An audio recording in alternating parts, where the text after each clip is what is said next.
my hot take, which I think is the truth, which is that internal family systems therapy is shamanism.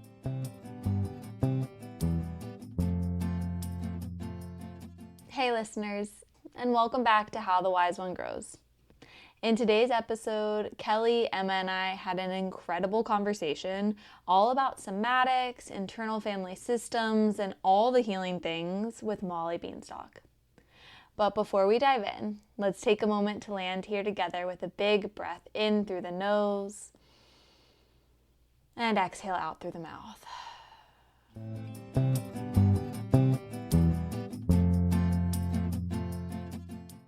So today we are with Kelly and Emma, who you met in our Embarrassing Stories episode, which is wonderful and linked in the show notes.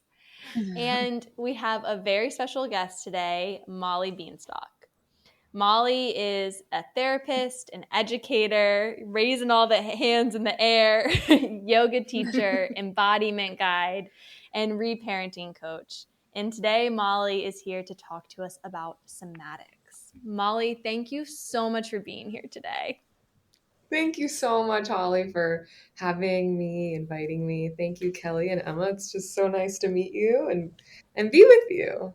We are so excited and have so many questions about somatics. So I kind of just want to dive in with like the basic question that's probably on the mind of a lot of people who are listening is like, what is somatic therapy and how is it different from talk therapy? Yeah, great question. I'm very curious. I think most people are. Mm-hmm. TBQH, to be quite honest. I think most people are. Yeah. So, somatics, the root of the word soma just means body. Mm-hmm. So, it just means anything that's body focused, body based. Um, Somatic therapy can look like a lot of different things. It's a very broad term because body is a broad term, right? What are we Yeah. talking about here? Are we talking about muscles, organs, joints, energy, right? There's so many Mm-hmm. layers of this body. It's psychedelic. And Mm-hmm. so there's so many experiences that one can have within it. And the practitioners vary as much as bodies vary. So somatics is a really individually based experience. And there is a specific school of thought called somatic experiencing, which you've probably heard about, that was developed by Peter Levine and really just based off of like naturalistic observations, like of nature, of animals, of nervous systems in the wild. And we are Mm-hmm. also nature. We're no different. So we experience the same things. We just have slightly different expressions of consciousness and different ways that our brains and nervous systems function in the world, especially in modernity. Like we're not in the wild. Mm-hmm. So, somatic therapy is a body focused experience facilitated by someone or a group of people to help you get more embodied, which can happen through breath, through movement, through stillness, through meditation, through yoga, through visualization, through sound.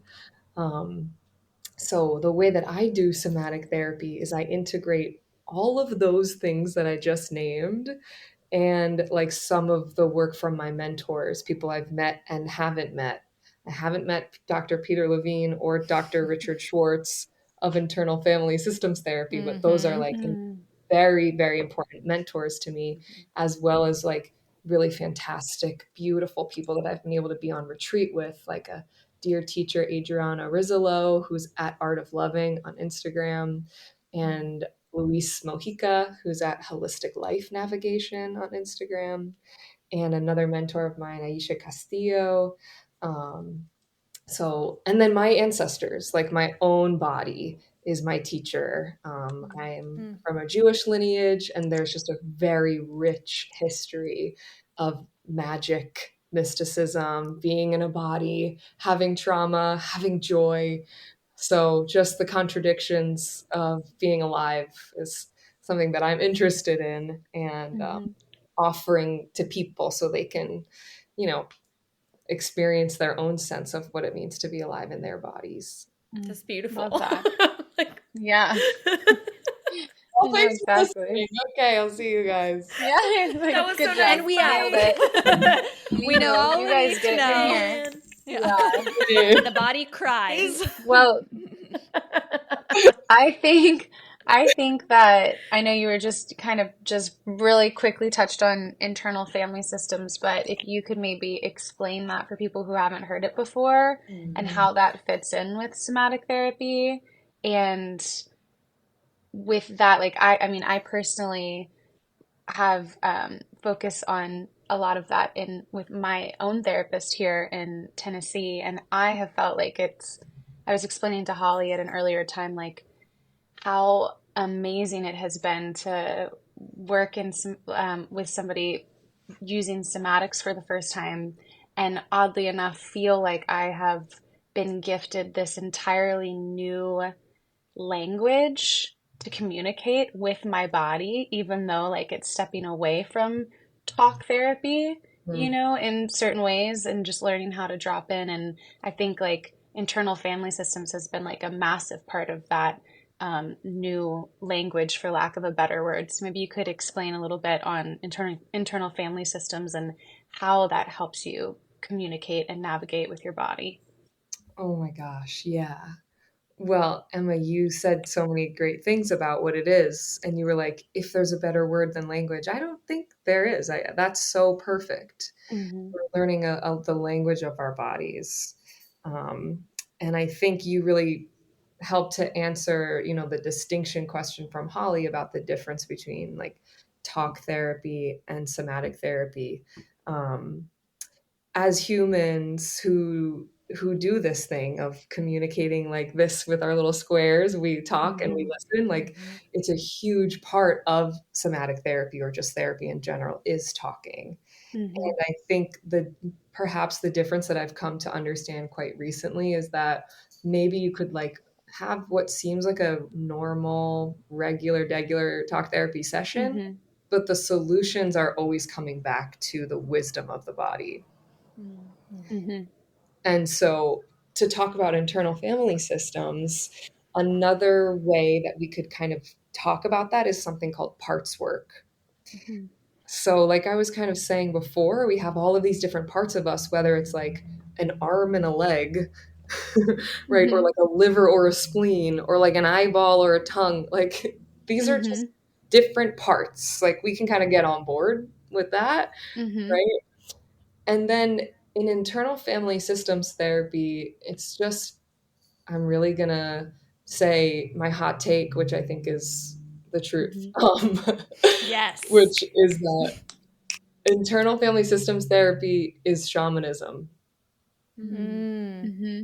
So we're really like, I've had folks in session have past life regressions. It's like Mm-hmm. how open you are to connecting with an image, a Mm-hmm. memory that is being shown up through pain or discomfort or some moment of pause. Mm-hmm.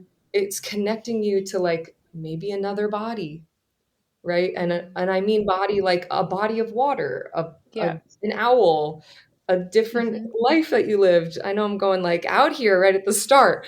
Get out here. I'm out. All right, I'm out. I love it. We're jumping out there with Yeah.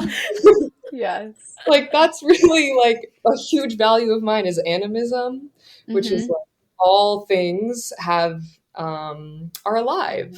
Even this Mm-hmm. like desk that I'm sitting at is like vibrating, Mm-hmm. So when we talk about parts, like is there a possibility, do we have the capacity to vibrate at a level of which we can hear the language of a certain part?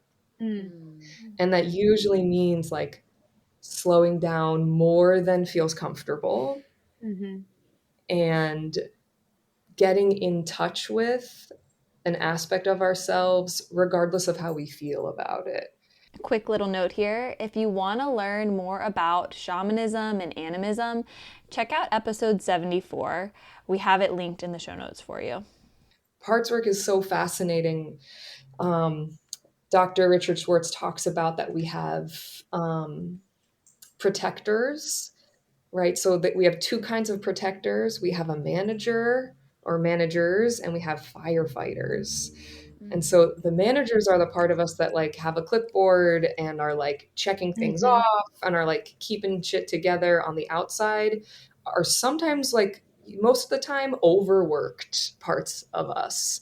And we feel really fatigued or exhausted, or we feel like, why am I like not, I can't like be authentic in this moment? Like, what does Mm-hmm. authenticity mean to me right now? Mm-hmm. Um, and then we also have firefighters who will put out the fire of our lives, whatever that is, in whatever ways they can. So sometimes that means like addiction, like I can't deal with this right now, I'm going to drink, or I'm going to Mm-hmm. overeat, or I'm going to sleep, like whatever patterns feel accessible to numb. That's what the Mm-hmm. firefighters will help us do. There's also parts called exiles, which get like pushed to like the deep, dark corners of our beings, which sometimes can be like our sexuality, like our eroticism, our like Mm-hmm. desire, our playfulness, our joie de vivre, like whatever it is that like is like edgy, or Mm-hmm. pushes up against some kind of you know feeling like we're not like belonging to the group in the right way. Mm-hmm. And that gets like learned out of us, but it actually just gets like pushed down, right? Those parts are still within us. And then Mm-hmm. like lastly, I think maybe just for now, there's also something called the self, capital S. And I think in cultures you could call this like the soul. Um, Mm-hmm. right? Like lots of different ways to describe self, capital S, but essentially, like when I talk about reparenting, the self is this untraumatized aspect of our beings that is, yeah, like the never ending spirit of love, God, the Mm-hmm. universe, the connection to like the avatar tail that plugs into the big tree Mm-hmm. of life or something. And there are these other parts of us that get like mangled and gnarly, and then like get ugly, and then like get really scary, and we're like, whoa, you're being really scary right now. Like what's going on? But usually if there's a monster under our bed, we're like, I'm not going under there. What, my Mm-hmm. logic brain is like, why would Mm-hmm. I do that? There's Mm-hmm. scary monsters. And then the reparenting aspect is like, should we get a flashlight? Mm-hmm. Go check under the bed. I'm gonna hold your hand because this is scary and this is new, regardless of what we're gonna see. I don't know, but I got you, right? Like it's Mm, that wise parent, elder, God, goddess, mhm, Mm-hmm. spirit, great mystery, capital G, capital M. mhm, Mm-hmm. So the self, when we have conflict, whether it's internal or external, like with other people or relationships, we are usually wanting some kind of love, forgiveness, connection, understanding, time and space from the self Mm-hmm. to that injured or wounded part. mm, And this like comes up, these like, they're called like attachment wounds or like attachment injuries. Like when we don't get what we desperately basically need as children. There's been like a lot of studies. Happy to talk about them. I'm a big nerd, as you can see. But Love then it. we get these like corrective experiences with Mm-hmm. other people, and then we also can get them like with ourselves. Or, I'll always do a plug for nature. We mm, get them from nature, mhm. this like unconditional love. Mm-hmm. I love that. Whew. Are you saying that through somatics, it helps us like communicate through our body's language to then connect to those internal parts? I kind of think of it as like my internal community sometime, I like love who's that. all Mm-hmm. here. And is it like through somatic experiences we can tune into them and hear their voices and communicate with them, because normally we're so flooded by all the mind stuff, all the societal things, so we have Mm-hmm. to slow down so that we can go like in and down to that internal community and hear what's Mm, there. mm. Love that, Holly. I love that so much. That's actually a question of like IFS therapist that I studied, where they would ask both for client and facilitator, who's here, Mm-hmm. Mm-hmm. I think this can get, I love that too. Yeah. Who's here? And for both parties, right? Um, Yeah. Mm-hmm. yeah, I really liked that. I witnessed this therapist say, there's a part of me that wants to do a really good job.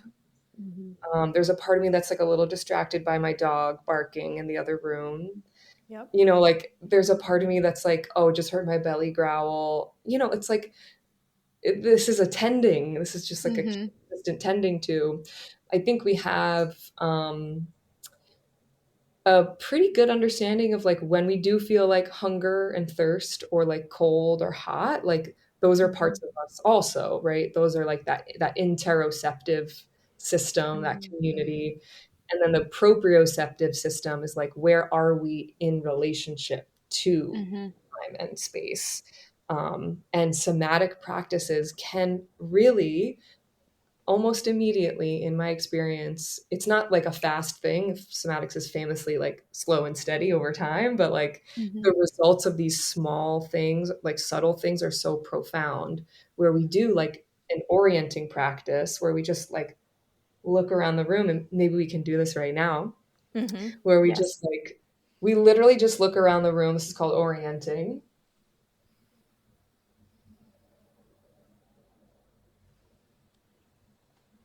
And you really just let your head, neck, and eyes fall on what they want to fall on. There's a color, a texture.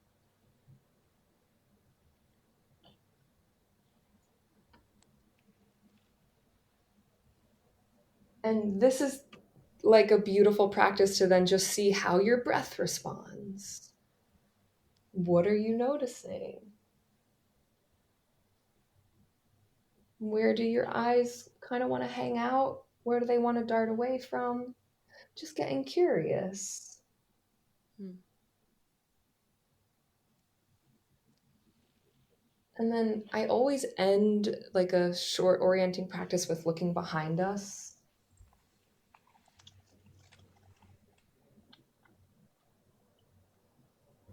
Kind of looking over each shoulder, I noticed that I just had a deeper breath come.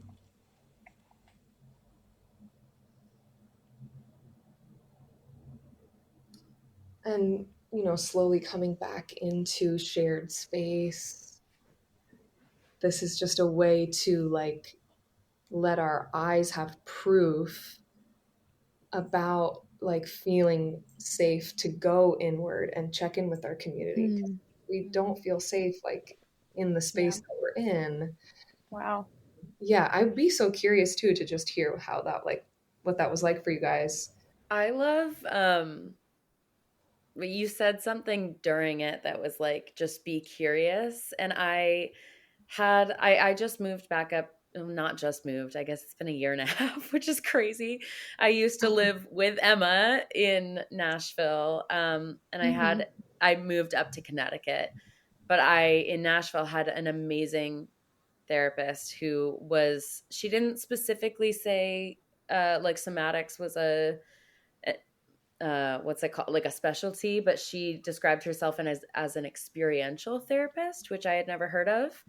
And I mean, Emma and Holly can both tell you I am in love with this person. I was like, so I feel like, oh my gosh, I've like Mm. referred everyone in my life to go see her, but she was so wonderful at reminding me whenever and we worked on a lot of internal family systems and things, and she was so wonderful at kind of giving me like the mantra of whenever I want to like fall into judgment with myself or at a certain part of myself, to Mhm. just try to reframe that as curiosity.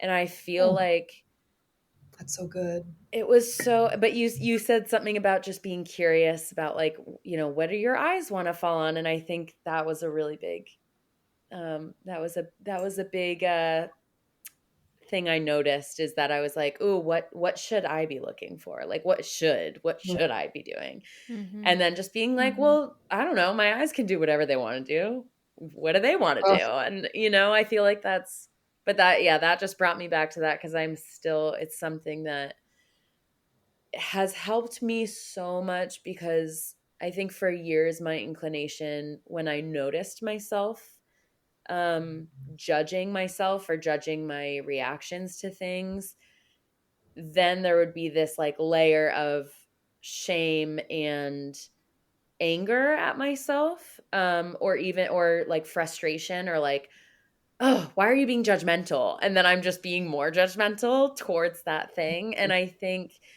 for such a long time, my kind of go to was like, it was kind of like being like a way too stern teacher to that part and being like, stop, like put down the judgment, stop, go sit down. And that didn't do anything for me except make me feel more shamed. And so I loved this idea of like turning it into curiosity and being like, instead of being like, you're doing this thing again, be like, huh, I'm doing that thing again. I wonder why. Mm-hmm. And like, just literally. So And that's yeah, that okay. was, Yeah. yeah, exactly. Just being like, oh, interesting. Okay. Because it's all, I think it takes so much of the shame out of it for me when I am able to like rename things instead of um like categorizing it as good or bad, instead of putting any morality to it, basically just being like, all of this is data. It's all info. And I'm just learning about myself with every second that I'm alive. So like every time that I'm like, oh, okay, that's something that's happening right now. That's a thought I Mm-hmm. just had. Like, I think it's so helpful. So I really appreciate that just reminder. And in doing something even like so not time consuming, but just a little thing to kind of be like, this is where I physically am right now. And Mm-hmm. what am I noticing from it? I think Mm-hmm. that's a beautiful thing. Mm. Wow. Absolutely. Thank you for sharing that. Mm-hmm. That sounds so transformative. I love you said I'm just learning about myself every second of every day. Mm-hmm. Mm-hmm. Like if we can partner with this instead of like battling it, Mm-hmm. it's we're gonna have a better time. Yes. Yeah. It's Mm-hmm. so I funny. know. I was I was Yeah. talking to my sister, and you guys actually, any of you might be able to help me, because I of course can't think of who actually said this initially that I was hearing it from. And I was like, it was either Brene Brown on a podcast or it was Elizabeth Gilbert in I Yeah, don't know if you've read Big Magic. I Like, love Big Mm-hmm. Mac. yeah. Mm-hmm. Okay, so it was one of, and I'm like, it's very likely that the place I first heard this was one of them interviewing the other on one of their podcasts. So I'm like, somewhere. But I remember hearing this analogy of going for like your life being a road trip and being like, all of the parts of me are always in the car, and you're never going to, whether you Mm-hmm. want to or not, you're never going to fully like leave any one part of you stranded at the roadside. And Mhm. no matter how much you might tell yourself, like, it would be kind of nice to leave fear or anxiety or whatever at the gas station and just like take away, like they're there for a reason. And I loved whoever it was. I remember saying, like, kind of having a conversation with their fear and Mhm. saying, um like, we'll make a deal. You're always invited on the road trip. You're never going to not be in the car, but are you've lost your it was something, you've lost Yeah. your radio privileges. Certain You don't get to, privileges. Mm-hmm. Yeah. yeah. You don't get to choose what we listen to. You don't get to ride shotgun, and you certainly and very adamantly never get to drive the car or tell us where we're going, but you can Yes. sit in the back Mm-hmm. seat and you can be there, and we'll hear Yeah. you when you need to, because I think it is one of those things where it's just like, it's so helpful to go like, oh, right, this is something that was designed to keep me safe, or it was designed Mm-hmm. to keep me out of trouble, or, whatever the Yes. thing is, like, it's trying to help. And I think that's Yeah. something that's, Emma, I know you and I have talked about this a lot with, specifically with, and I'll let you share your Yeah. how you view internal family systems, but I know that's something of like just being kind to every part. Mm-mm. Yes. And creating space for every part. But I also kind of something that you said, Kelly, made me want to ask you this other question. Maybe you can kind of like expand on this as well, which is like I do feel like with not you're never going to drive the car. You're like you have been, you're now a backseat person. And I feel like a lot of times something that I personally have noticed is like getting into like these cycles where it almost feels like I know that everybody exists in depending on the day and the week and the month and the year and the way that each person's body works with their mind, but it feels like sometimes either maybe some people feel, I don't know your experience with this, can people have more heightened physical responses in general to emotions or more sensitive nervous systems, and whether that is because there has been something specifically traumatic or can you just exist in that space, and how can like somatic therapy help with that if it's just like you're existing in that space or specifically if you have had more of like a traumatic experience, because a lot of times it does really feel like with when you're checking in with your internal family systems and you're doing your part work, just being like there's always so much external things that are coming in, but should I be having this type of level of reaction when it seems like everything is fine? Mm. You Oh my know? gosh, I do know. Yeah. Mm-hmm. And you wanted me to answer this, Emma? Yeah, I would love like specifically like do you feel like people can have more like heightened physical responses and that would be something that would be really beneficial if you're interested in somatic therapy? Oh, yeah. Yeah. Yeah. Mm-hmm. And Yeah. maybe why? Why do you think some people have more feel like it can be heightened specifically with physical responses? Okay. And I'm already thinking of things to respond to, but let me just get Hmm. really clear. What do you mean Yes. by physical responses? Oh, we could say anxiety, kind of like Kelly and I have had a lot of conversations about this through our many, many years of being roommates of, I don't think I should be having, I'm just going to work, I'm doing my regular routine, and yet I feel as though I'm having the same physical response that my body has needed to have for years and years of there feels like there's a tiger in the room. There's clearly no longer a tiger in the room. I Yeah. no longer to be running from that. That's not how we live anymore. But why am I still having Yeah. that level of a physical response when it's just the day to day kind of thing? 100%. Yeah. Thank you for bringing the tiger in always. Yeah. Mm-hmm. Yeah. And it's like, it makes so much sense from what Kelly was sharing about Yeah. like the reframe from judgment to curiosity. Hmm. Okay. So it's funny because partially what Kelly was saying was like, I'm judging the judgment, Right. Mm-hmm. right? And so we Yeah. do need judgment, Hmm. right? Our brains are wired to see like what's different than the rest, Hmm. right? Because when we did live on the savannah, we needed to see like the lion out of the zebra pack, So Hmm. we do have a keen sense of judgment in the very, on our arousal system and like the Hmm. medulla oblongata, the brainstem, and like these like old parts of the brain, the oldest parts of the Hmm. brain. The youngest part of the brain is the prefrontal cortex, which is the executive function, the decision Hmm. making. So it's like, Hmm. I don't know, man. This feels like miles away Hmm. from like, Mm-hmm. this is, oh, and now I'm making a conscious decision. It's like, that's crazy. But so we have this like part in us that's like the cognition isn't necessarily online. It's just like action. It's just like act, right? Hmm. Um, so that's an important kind of foundation to Hmm. lay about how the brain works. Hmm. And um, I want to bring in 2 points. I want to talk about how internal family systems talks about lineage burdens, Hmm. which are like parts that came online, perhaps not within our own lifetime, but Hmm. within our ancestors' lifetimes. Hmm. So like the history of the police, for example, was to like catch enslaved folks who were maybe trying to escape for freedom.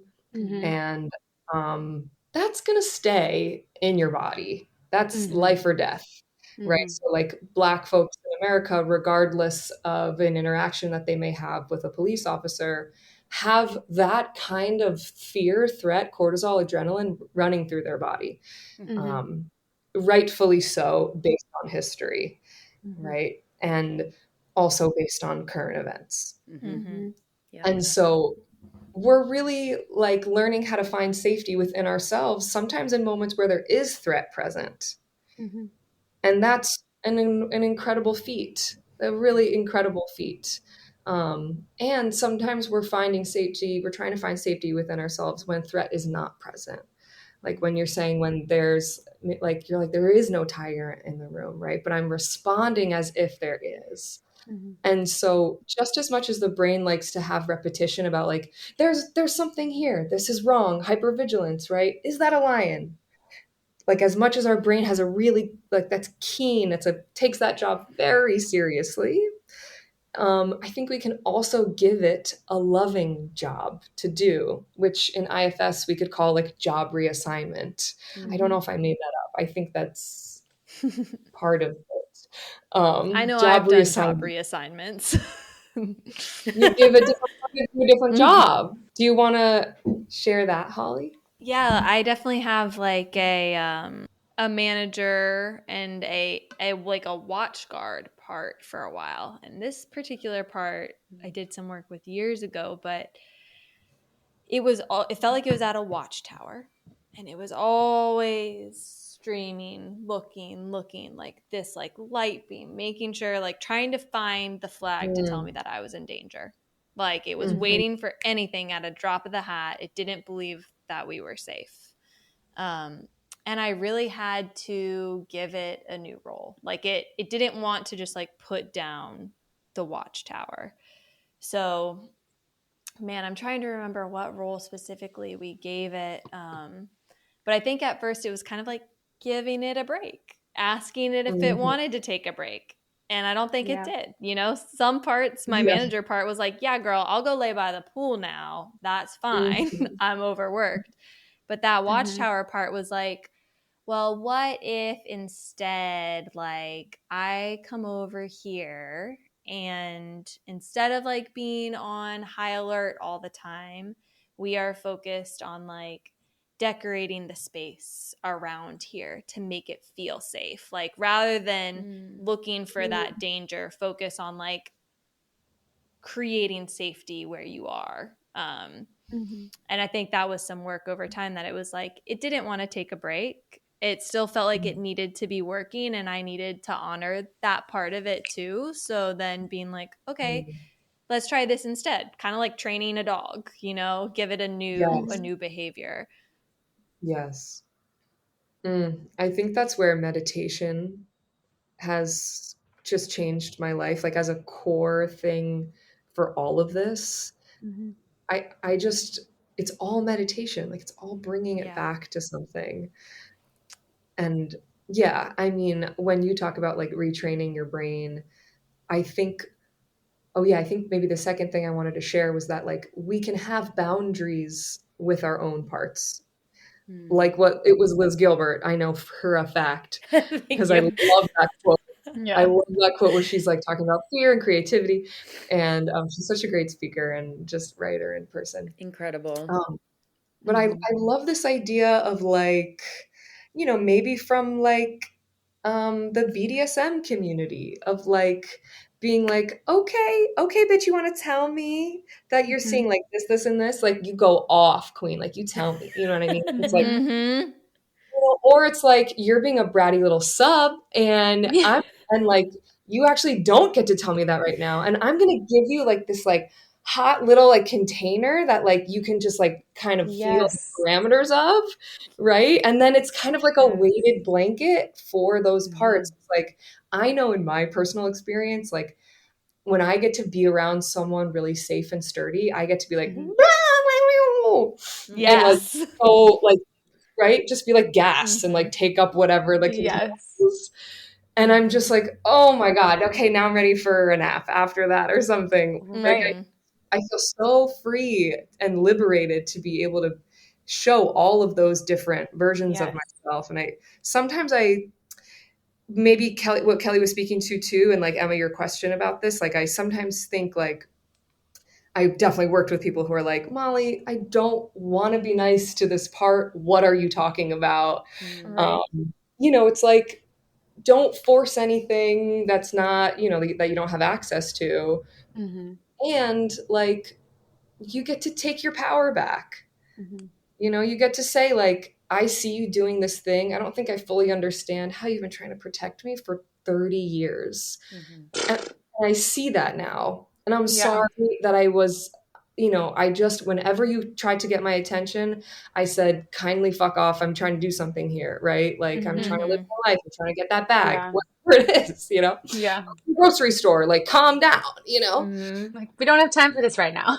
We do Yeah. not have time for this right now, sweet one, right? I use a Yeah. lot of terms of endearment when I talk to myself. Yeah. Um, I sweet love like is my new, reframing it of like putting it into even like the spicy container, yeah, because it can Literally. feel like it's such like heavy lifting sometimes, or that you're like going to the grocery store and I don't have time for that. But to be able to even sometimes in those scenarios, I feel like check in the spicy container yeah, makes it a little, can I guess maybe make it a little bit lighter and still continue like that conversation, so it's not that you're checking in and having that conversation 30 years later too. Yeah. yeah. You're still in relationship. There's honesty there. You're Hmm. being transparent. You're like, I love Right. you, and this is what love looks like right now. Love Yeah. looks like you being Boundaries. boundaries. Hmm. Period.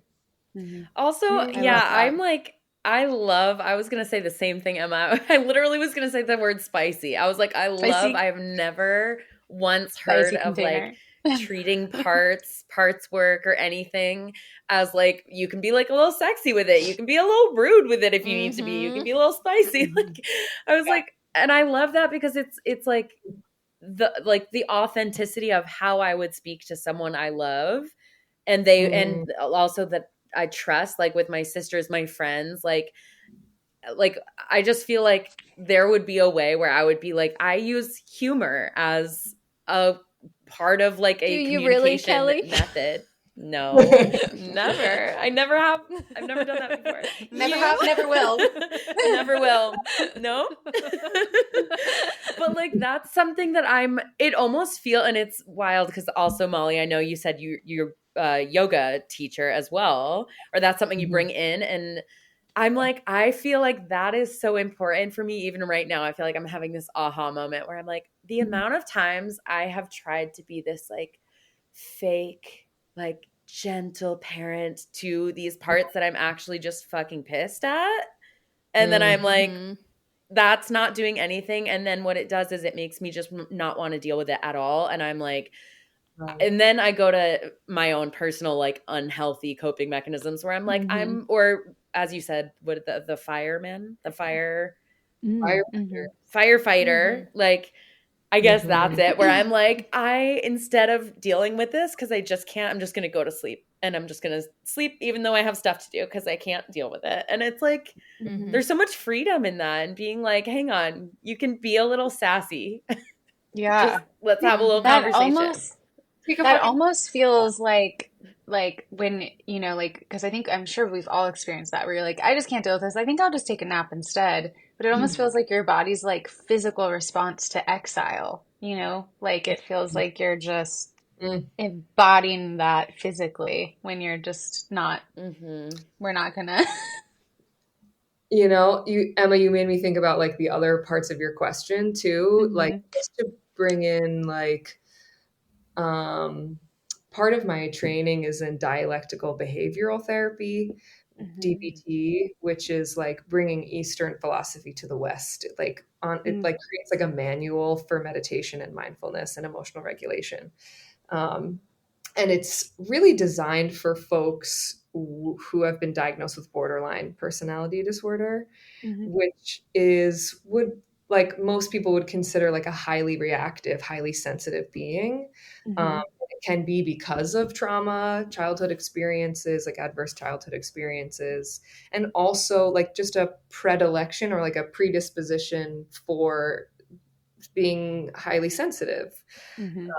Yeah. And I think like the perspective that I always take, I just like, I've worked with kids for a really long time. They've taught me almost everything that I know about being alive.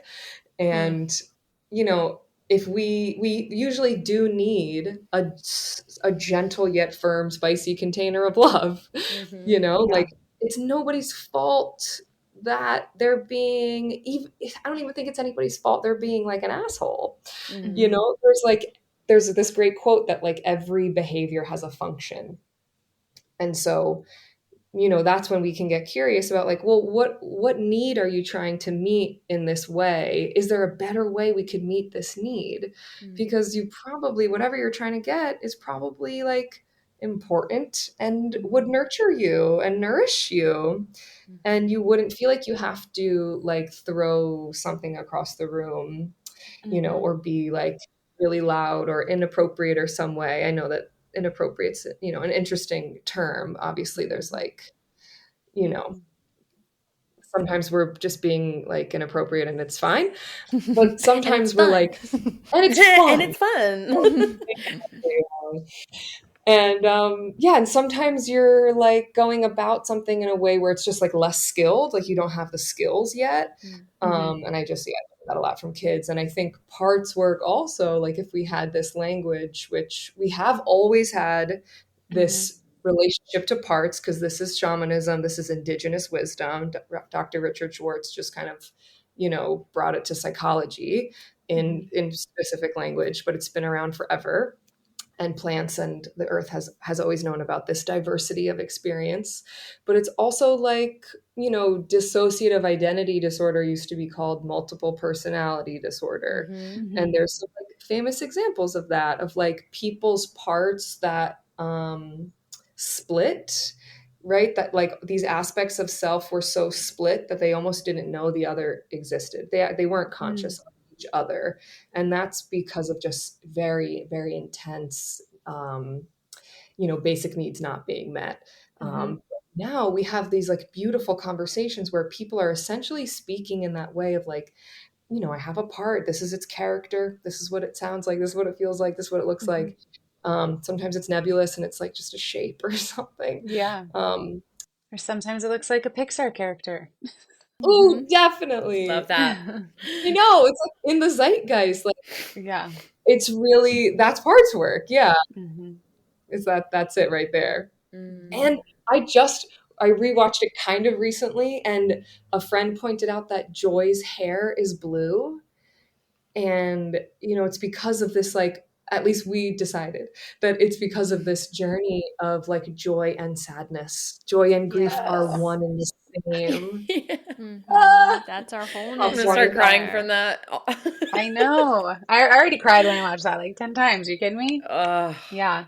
And I feel like it's like, I love that it's like in the zeitgeist now, because what if we had all been lucky enough to get that verbiage when we were little kids watching Pixar? I mean, I feel like every Pixar movie basically feels like parts work, but to be able to like hit the nail on the head, like I feel like that they have been doing with like even like Inside Out, you know, and just introducing that and Mhm. bringing that into more work with kids and your day to day, like it makes it seem like it's just more approachable to people who maybe are not as interested or haven't been, um, you know, haven't experienced this Yeah, kind of topic before. it makes it so accessible. I mean, Mm-hmm. Yeah. the one about puberty, the Pixar one with the red panda and like anger and like having a period for the first time, like these are Mm-hmm. just not like cultural initiations that we really talk about like in a Mm-hmm. tribal community kind of way, which are, I mean, I can't, like all of us, if you menstruate, you know, I think we do in this group, I'm Mm-hmm. like, that's insane to all of a Mm-hmm. sudden be bleeding. And then, Mm-hmm. Yes. you know what I mean? Like these And still experiences have of to like go to your work. body, it's Yeah. crazy, dog. Yes. Right? So like it's like, whoa, body, like you're just actually experiencing a cycle of like death, rebirth. And like, Yeah. but we need mentors, we need like elders who can Yeah. help us on the path. And I think not to pedestal therapists, because I don't think that that's healthy. And I think that a lot of conversations that come out of therapeutic spaces are, can be really healing. There are people who don't, who aren't therapists who are doing really therapeutic work also, like, so I just think it is really cool. Now we can take what we know now and just do our very best to give that to ourselves, because then we're giving it to everybody around us.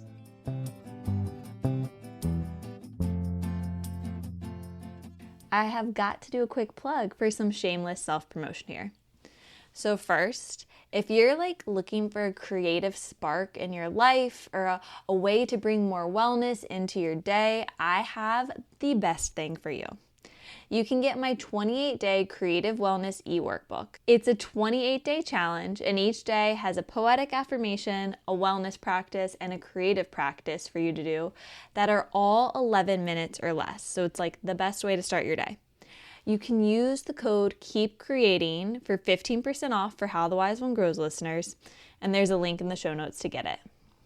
And I also want to invite you all on this incredible creative wellness retreat in Santa Teresa, Costa Rica, that Preston Slaughter and I are leading November 9th through 14th, 2025. We actually did a creative wellness episode all about it in episode 115, if you want to listen to it and find out all the details. But pretty much we'll be spending 6 days in Costa Rica, nourishing our bodies, minds, and creative spirits through yoga, mindfulness, and creative practices. It's honestly like a dream retreat, and spaces are filling up, and I really want How the Wise One Grows listeners there. So there's a link in the show notes for the episode talking all about it and the link to sign up. Okay, let's go to Costa Rica.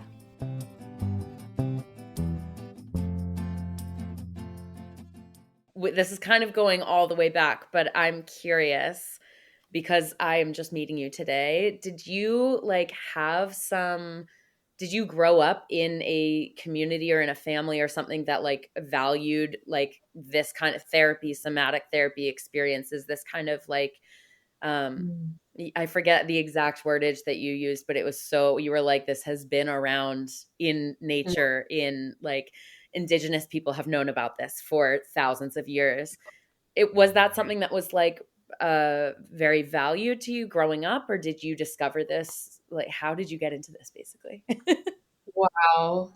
Wow. I'm really honored to answer this question. I've been writing about this. I've been writing about how I got into somatics, and like literally just today.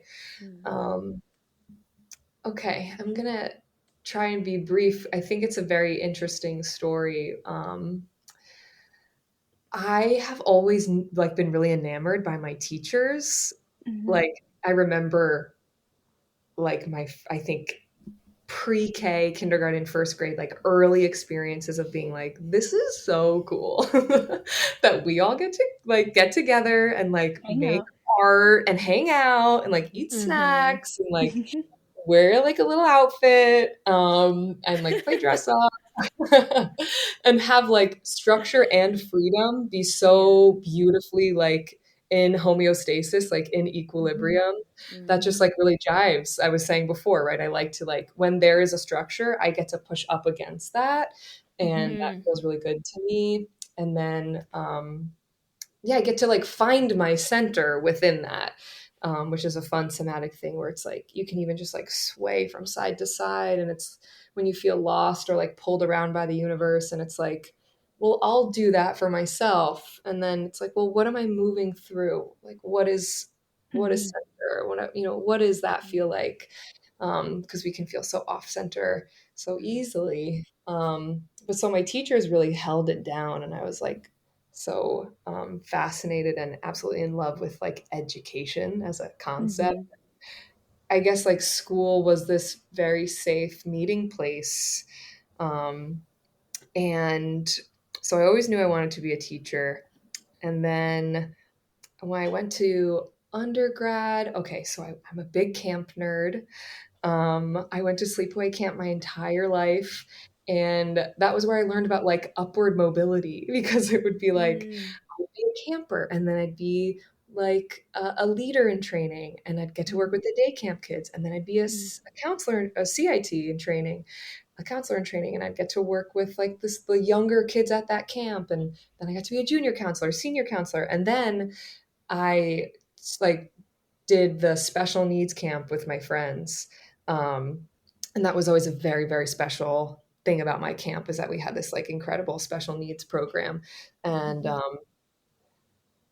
yeah, camp was a very, very special place. So then I learned about like being in nature and yeah, being a part of something like we would do skits and songs. And I was like, you know, I love that kind of stuff. And it all felt somatic. It really did. Like we would say it was a YMCA camp. I told you I'm Jewish. And so it was just, but we would sometimes do like grace before we ate. And it wasn't like Jesus, but it was like, thank you, Lord, for giving us food. Thank you, Lord, for giving us food. Our daily bread. We need to be fed. Thank you, Lord, for giving us food. And we would just like put like a little napkin in the back of our shirt and do like a Superman thing. Yes. Yes. It was not religious at all, but it was like, dang, thanks. And so like that, I was like, whoa, I'm so grateful for being able to sing and dance with my friends, and have like a counselor who cares about us. So I felt so supported and nurtured there and like really became Molly Beans at camp. Big beans. And then my younger sibling came and they were little beans and it was a whole thing. Aw. It was very sweet. So I had I love family, that. like you're talking about like community. And so I had that family outside of my home was nurtured. And so that was incredibly imperative for me. And then when I went to college, that was definitely a hard transition because I was like, where are my friends that I've gone to camp with for so many years? And I studied sociology, human development, education, psychology, environmental studies, and dance. And so that's where I took like my first yoga class. That's where I learned Tai Chi. I did a play and I sang in an a cappella group. And so different aspects of my creativity were just like continuing to get nurtured. I sang in and did plays in high school and stuff. And then when I graduated college, some trigger warning for like broken bones in this next part. When I graduated college, I was living at home with my parents and they are both incredible athletes. Both of my parents have done multiple marathons and like countless triathlons. And my mom literally just competed in like 2 international triathlons that you have to be like invited into. Wow. No big She's like, deal. she is one of the fastest people alive. Wow. So like athleticism has always been a part of, I rebelled against it for so long. I was like, Yeah. I'm sleeping. What don't you understand? Like, I'm not like you I'm like, know? this is a sport. Let me Listen, live. I'm getting an A plus plus in this. Like, be proud of me. Yes, let the record show. I'm a great sleeper. And so I did, when I was living at home, I was like, you know what? I'm just gonna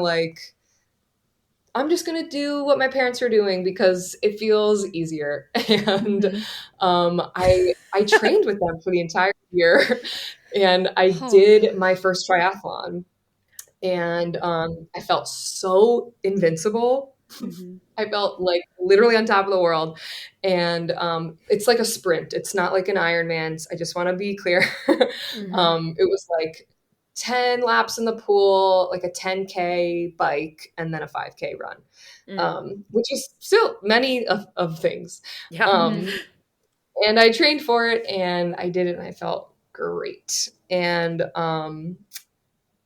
then later that night, it was my dear friend's birthday, and I was so excited to like meet up with my friends. And I ran onto this like bridge that we used to sit on when we were kids and like dangle our feet. And I ran on and I lost my balance and I fell backwards. And in midair, I was falling backwards and I heard a voice, and it was God. And she was a Black woman. And she said, "Bitch, you better catch yourself."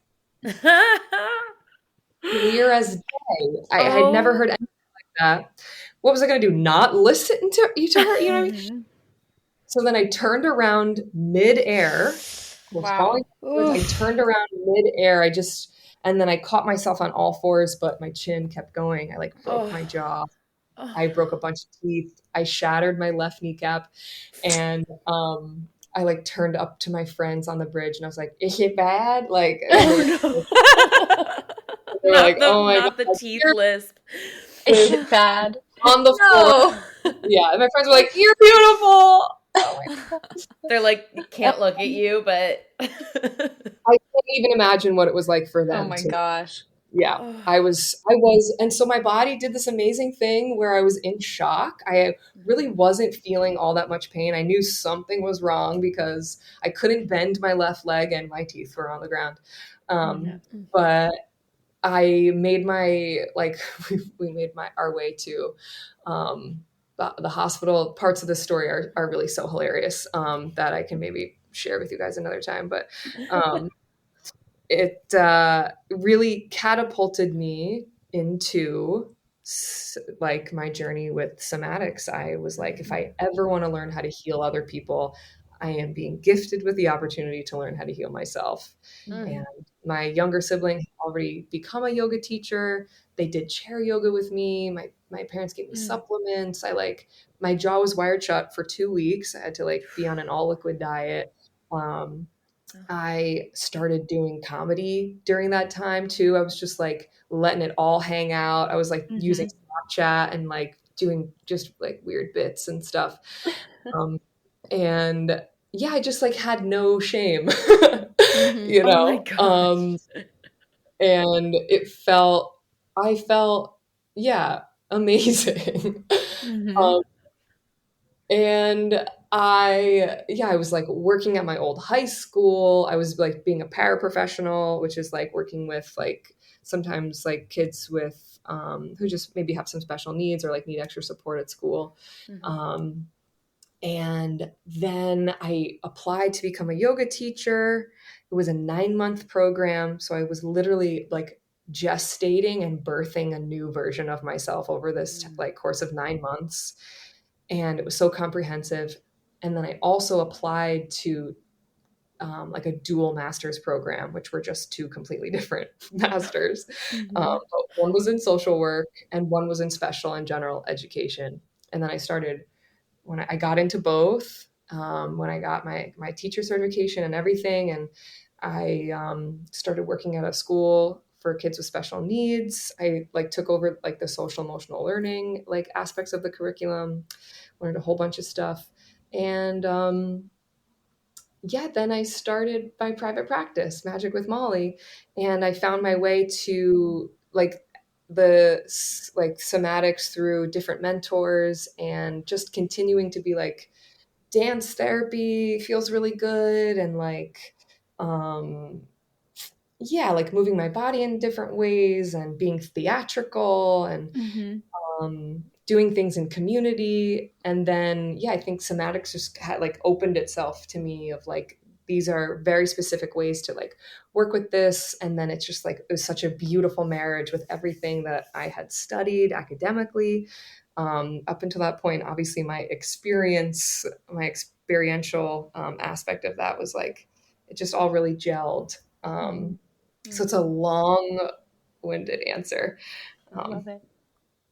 Molly, I love that. I want to be mindful of time, but before we let you go, I just want to ask two, you can make them quick answers. But for someone listening, how would you recommend someone start to engage with somatics or start like working with their body language just on like Mm. in a daily life, not in a therapy session? Mhm. And how can people connect with you and work with you and support the work that you're doing and receive support from you?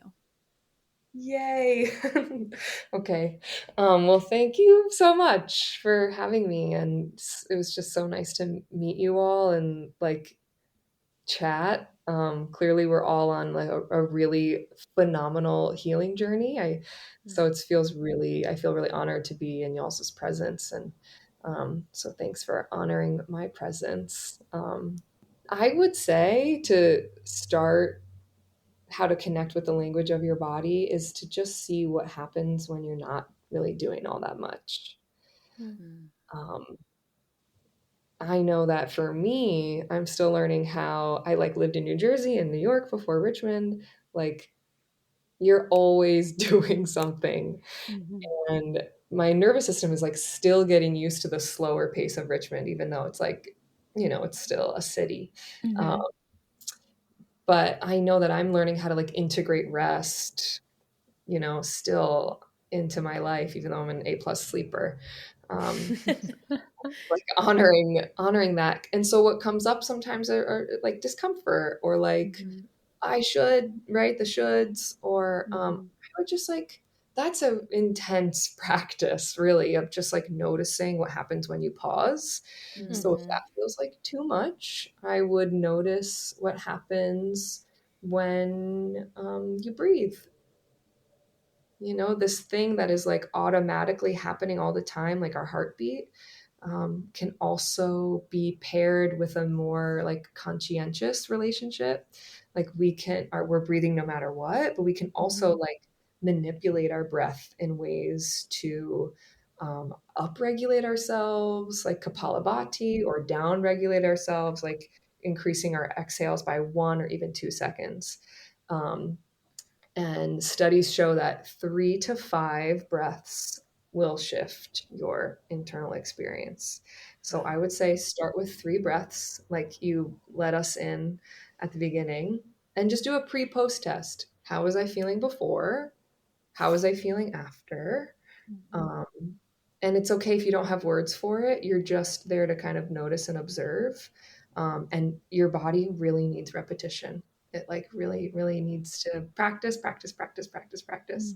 Mhm. Even when you want to resist, just be like, I'm noticing resistance. Um, yeah, I have so many things that I could say for that. I'm gonna keep it there. Yeah, people can find me by searching Magic with Molly to find my website. You can read a little bit about my fall, my accident on my website. You can find the contact page. You can learn about my offerings. Um, I have openings for one-on-one somatic therapy clients. So you can find me at Rabbi Shmuley on Instagram. That's Love. RABBISCHMOOLY. And you can hang with me and I post pictures of plants and like other things that I'm doing around town. Love it. I will have all of Molly's Mhm. things linked in the show notes for people to go ahead and listen to. Um, Molly, cannot thank you enough for having this conversation with us. I want to talk to you forever and want to keep I going, know. but we will honor your time today. So thank you so much for this time and space. And we love you and hope to have you back. Oh, I'd love that. And I love you guys.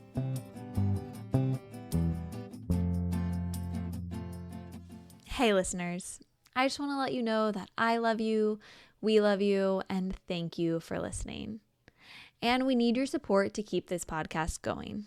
So you can support the podcast by joining the Dream Team for as little as $3 a month, following the podcast on your favorite streaming platform. Just hit that little follow button and leave a review, preferably a 5-star review, and share an episode you love with a friend.